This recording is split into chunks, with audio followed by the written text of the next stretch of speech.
നമസ്കാരം. വരും വർഷങ്ങളിൽ വമ്പൻ പദ്ധതികൾക്കാണ് ISRO ലക്ഷ്യമിടുന്നത്. ഇതിൽ ശുക്രനിലേക്കുള്ള പര്യവേഷണവും ഇന്ത്യയുടെ സ്പേസ് സ്റ്റേഷൻ സ്ഥാപിക്കലും അതോടൊപ്പം തന്നെ ചന്ദ്രനിൽ ആളെ ഇറക്കുന്നതും എല്ലാം ഉണ്ട്. അതോടൊപ്പം തന്നെ NGLV റോക്കറ്റുകളുടെ രംഗപ്രവേശനവും. ഇതിൻ്റെ എല്ലാം വിശദാംശങ്ങൾ പരിശോധിക്കാം. ഇക്കൂട്ടത്തിലെ ഏറ്റവും ബൃഹത് പദ്ധതി എന്ന് പറയാവുന്നത് ചന്ദ്രയാൻ 4 തന്നെയാണ്. ഇന്ത്യ ആദ്യമായി ചന്ദ്രനിൽ മനുഷ്യനെ ഇറക്കാൻ പോകുന്നു.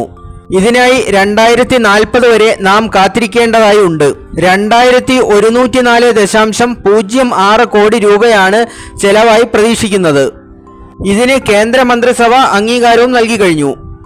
ശുക്രനിലേക്കുള്ള നമ്മുടെ ഉദ്യമം 2028 നടത്തുക. ഇതിന് 1236 കോടി രൂപയാണ് ചെലവായി പ്രതീക്ഷിക്കുന്നത്. മറ്റൊരു ബൃഹത് സംരംഭമാണ് ഇന്ത്യ സ്വന്തമായി ബഹിരാകാശത്ത് സ്ഥാപിക്കാൻ പോകുന്ന സ്പേസ് സ്റ്റേഷൻ. ഭാരതീയ അന്തരീക്ഷ സ്റ്റേഷൻ എന്നായിരിക്കും ഇതറിയപ്പെടുക.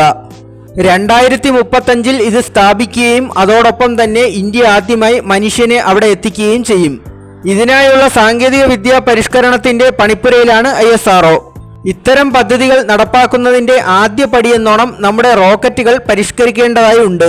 ഇനി വരാൻ പോകുന്നത് NGLVയുടെ കാലമാണ്, അതായത് നെക്സ്റ്റ് ജനറേഷൻ ലോഞ്ച് വെഹിക്കിൾ. വീണ്ടും ഉപയോഗിക്കാവുന്നതും ചെലവ് കുറഞ്ഞതും കൂടുതൽ ഭാരം വഹിക്കാൻ കഴിവുള്ളവയുമായിരിക്കും ഇവ. ലോ എർത്ത് ഓർബിറ്റിൽ 30 ടൺ ഭാരം വരെ ഇതിന് വഹിക്കാൻ കഴിയും. നിലവിൽ ഇന്ത്യ ഉപയോഗിക്കുന്ന റോക്കറ്റുകൾക്ക് 10 ടൺ പേലോഡ് മാത്രമാണ് ഉള്ളത്. ഇതിനായി 8240 കോടി രൂപയാണ് മാറ്റിവെച്ചിരിക്കുന്നത്.